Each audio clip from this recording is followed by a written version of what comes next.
寄ってらっしゃい。見てらっしゃい。闇芝居の時間だよ。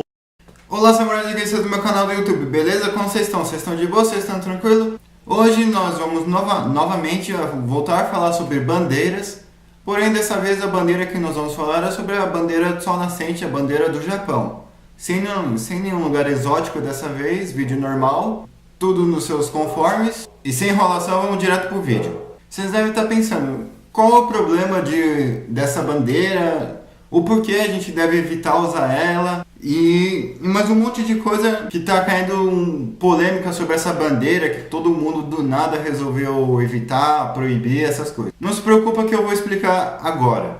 Em todas as guerras, a bandeira do sol nascente era o símbolo do militarismo japonês. E também era o símbolo das batalhas mais sangrentas que já tiveram dentre todas as histórias de guerra do Japão, desde a Primeira Guerra Sino-Japonesa até a preparação para a Guerra das Coreias. E hoje em dia eles voltaram a hastear a bandeira contra uma possível guerra contra a Coreia do Norte. Enquanto isso, a bandeira Hinomaru, que seria a bandeira normal que a gente está acostumado a ver do Japão, era usada apenas em momentos de paz e amuletos de sorte para os soldados japoneses. Aquele que era premiado, entre aspas, com a bandeira comum do Japão era que ia ter sorte na batalha, enquanto quem recebia a bandeira do sol nascente era quem estava realmente disposto a morrer pelo Japão. Tanto é que quando a zona estava em guerra, as bandeiras penduradas nas casas, nas placas ou então nos postes, era a bandeira do sol nascente. E quando o local já havia sido tomado pelo Japão,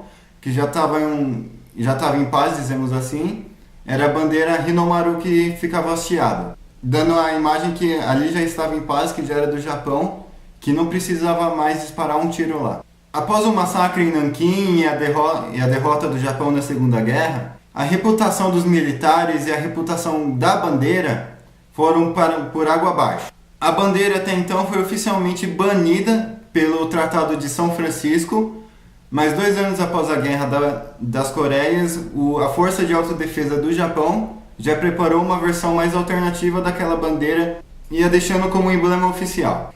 Tá, beleza, guerra foi guerra, infelizmente ocorre, mas vocês devem estar pensando, se foi no passado essas coisas, por que não esquecer tudo isso e deixar do modo que tá? Por causa que organizações xenofóbicas hoje em dia, como Zaito Kukai e alguns Bosozoku, a grande maioria, que prega pela expulsão de estrangeiro e morte dos coreanos e até mesmo dos chineses, usam essa bandeira e saudam essa bandeira sempre. E eles sempre as usam em manifestação contra estrangeiros.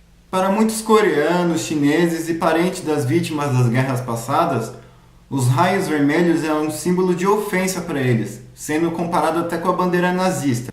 Agora eu pergunto, será que a bandeira do comunismo é considerada uma ofensa para os chineses? Mas enfim, isso não é problema meu. Eu espero que vocês tenham gostado desse vídeo. Me desculpe se ficou um pouco corrido, estou gravando aqui em cima da hora para vocês. Eu vou deixar os cards aí, já deve ter rolado sobre o Yukio Mishima, que ele teve seu papel também com essa bandeira.